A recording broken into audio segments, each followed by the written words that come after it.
Hey all, it's Ahmed here from Recruitable University and welcome to the recruitment program. So we've gone through payroll, back office and policies. That leaves us with the last two lessons. So we'll go through outsourcing, the importance of outsourcing, and the first and common question is why outsource? Why have staff from different parts of the world or different parts of the country and not have them all in-house? What is the reason for this and why? What are the pros of outsourcing? So I've got a little diagram over here, or a little picture actually over here of the some of the why outsourcing is probably the most, I think it's probably the best thing to do for an agency when it comes to growing and scaling and trying to grow quite quickly. And of course, hey, Ahmed here. I hope you're finding value in this video. If you need any free advice or help with your recruitment agency, or you're thinking of starting your own agency but have some questions, feel free to join our weekly Q&A. You may have seen some clips from it on my page.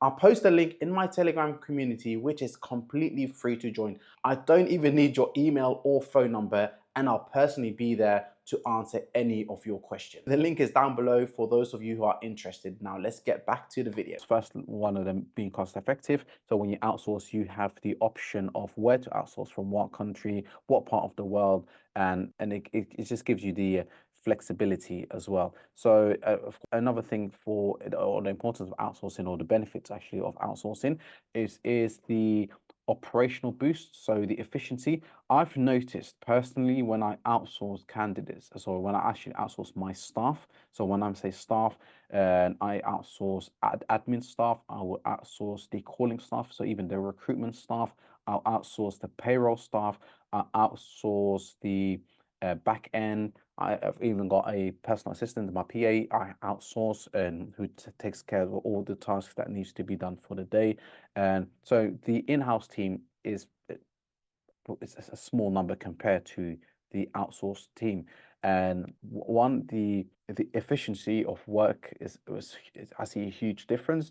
The opportunity that you present them, so the job that they have, they value it as a matter of fact a lot more than some of the in-house staff. I personally, from my personal experience, the flexibility as well. So of course, they're all working remotely. They are all from their homes somewhere in the Middle East or in Africa or in Asia, and they are flexible in terms of and so they're all working from home. So they are flexible if they need to log on. Again, they don't need to go to an office or anywhere like this. It's just from the comfort of their home. And of course, one of the reasons as well, it does mitigate risks. So there is not a lot of risks when you have staff in-house.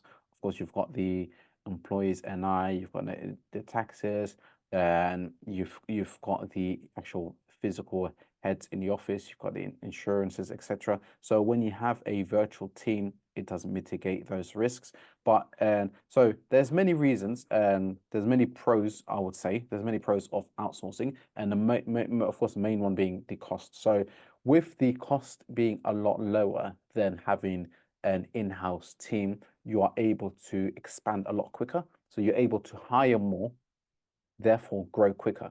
You're able to um, have more quality because you can literally choose different parts of the world, and when it comes to the job that you need done. So that will lead us over to how to find these stuff. So now you know sort of the perks of, or the pros of outsourcing. Now how do you find them? You can go to like websites like PPH, People Per Hour. You can go Fiverr or Upwork, and then you can type in what you're looking for. So I know we went through this before. So if you go, for example, People Per Hour, and you say, I'm looking for calling staff, sales staff, recruitment consultants, I'm looking for admin staff, data entry. And so you can go on websites. I'll give you an example. If you go to People Per Hour, so you can post a project. So you can just post a project and what you're looking for. So if you're looking for a web developer, you just go on marketing and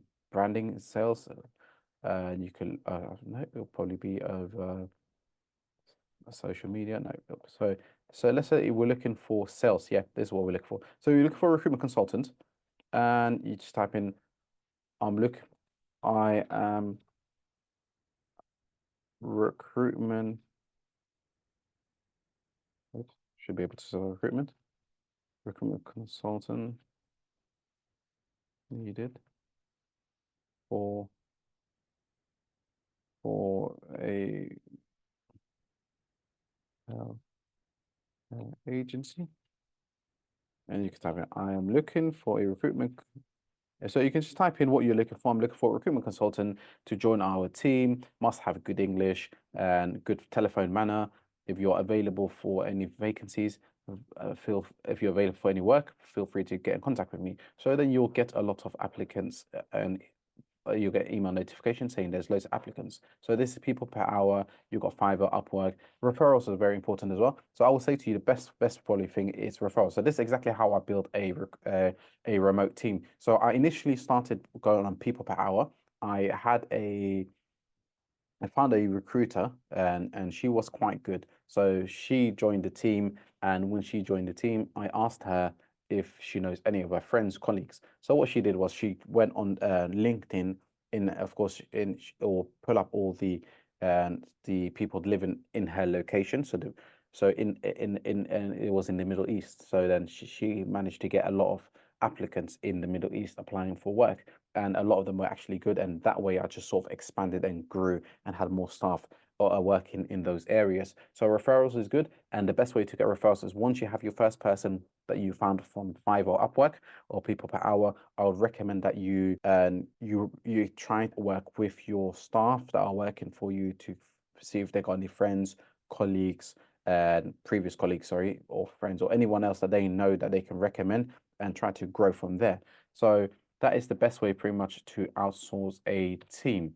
And then you're going to get, and we'll go through application management. So this is really important. So once you have a remote team, you're going to get a lot of applicants, because a lot of you have access to literally the whole world. So rather than focusing on, let's just say your office is in London and you're only looking for applicants in the London area, your applicants can be anywhere. They can be as far as Peru, Brazil, in South of America, or they can be in the Middle East, or they can be in Africa or Asia, anywhere in the world. So you're going to get a lot of applicants. The best way I find to manage the application is to let them know. So on LinkedIn, for example, the one of our recruiters, she's also an internal recruiter. Whenever we need staff, she will post vacancies on LinkedIn saying we are looking for recruitment consultants to get on the phones.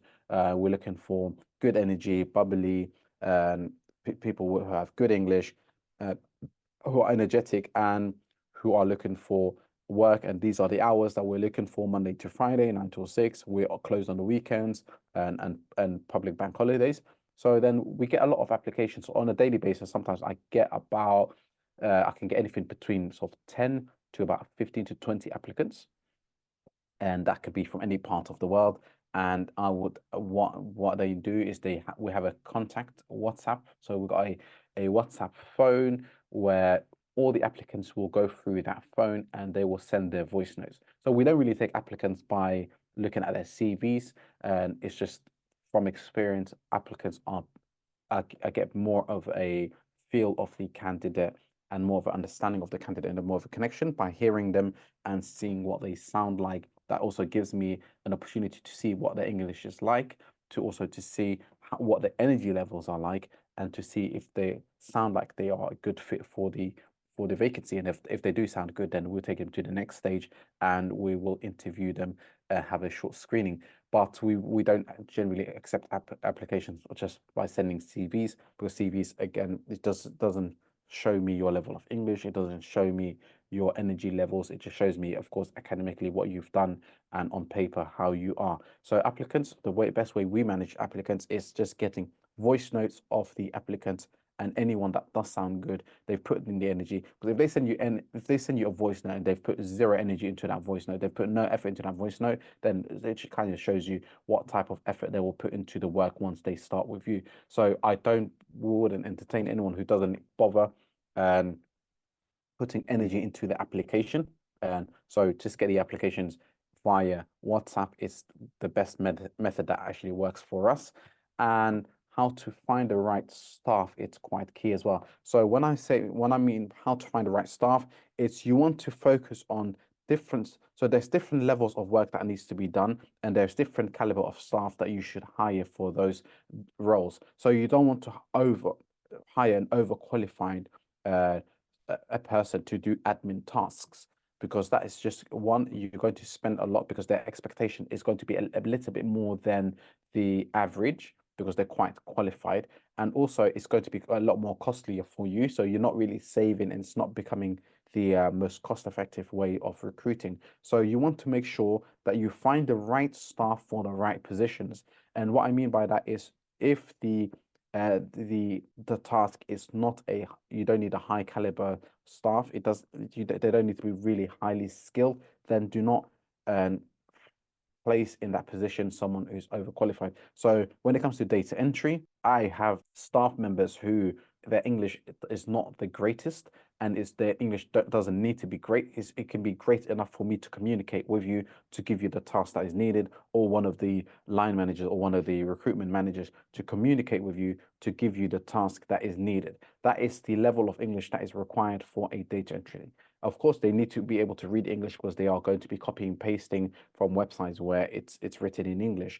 But when it comes to communicating and the level of English and the fluency, or the English accent, which of course it is important if they are doing sales, which is not required in admin. So therefore, having a candidate who is less skilled, or less, yeah, less, I would say less skilled is probably the most politest way of, rather than say less educated, and who's less skilled is more fit for this position. And then when it comes to um payroll, not payroll, sorry, when it comes to sales and telesales, recruitment consultant, sales staff, then I would try to hire someone whose English is good. So a good level of English is actually a requirement, no matter how smart you are academically, and whatever degrees and masters that you hold.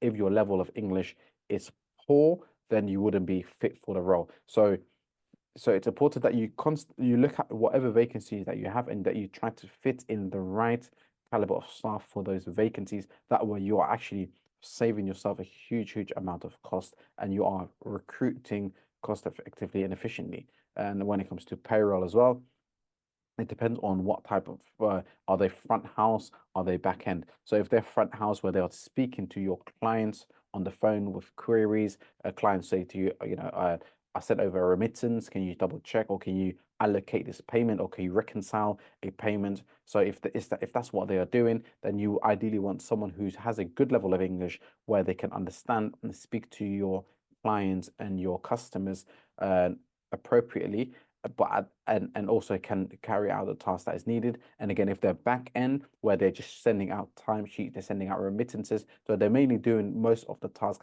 via email, then the level of English doesn't have to be on the same level as the one that is front house. And that is pretty much how to find the right staff. So it's very important that you look at the caliber of staff, and then try to slot them into the task that is needed and the roles that you have. And just looking at, I will just look at as a sort of like you could say it maybe as a pyramid. No, I wouldn't say pyramid, because the bad connotation that with the the pyramid scheme of things. But I would say look at it as like a diagram, or just try to draw the structure of your company, and see, okay, so the higher levels of positions that we have is probably the higher caliber of staff that we would need. Therefore, you're going to be spending a little bit more than the lower caliber of staff, which you will be spending a lot less. And when it comes to spending or on the staff members, it can range anything. So I would say, for example, if you're doing data entry, you can find staff to work for you, and this is all based on about 40 hours a week. So based on about sort of 9 to 5, Monday to Friday, you can find staff as cheap as literally $100, maybe a little bit more. You can actually find less than $100, about $60 a month, from different parts of the world. So it's really entirely up to yourself how you find what I mean, so entirely up to yourself what your budget is. But I would say to you, that you should try to go on PeoplePerHour and Fiverr and Upwork, and try to compare, see what the market is like, And of course, different parts of the world will be a lot cheaper. And this is one of the main perks of having a remote outsourced team, which is you've got access to the whole world. You've got access to different parts of the world where the salaries are a lot lower, so you can potentially give them more business. You can give people opportunities in those poorer areas, and they will give you good returns in terms of the quality of work that they give you. I hope you benefited and enjoyed this one, and I'll see you in the next one.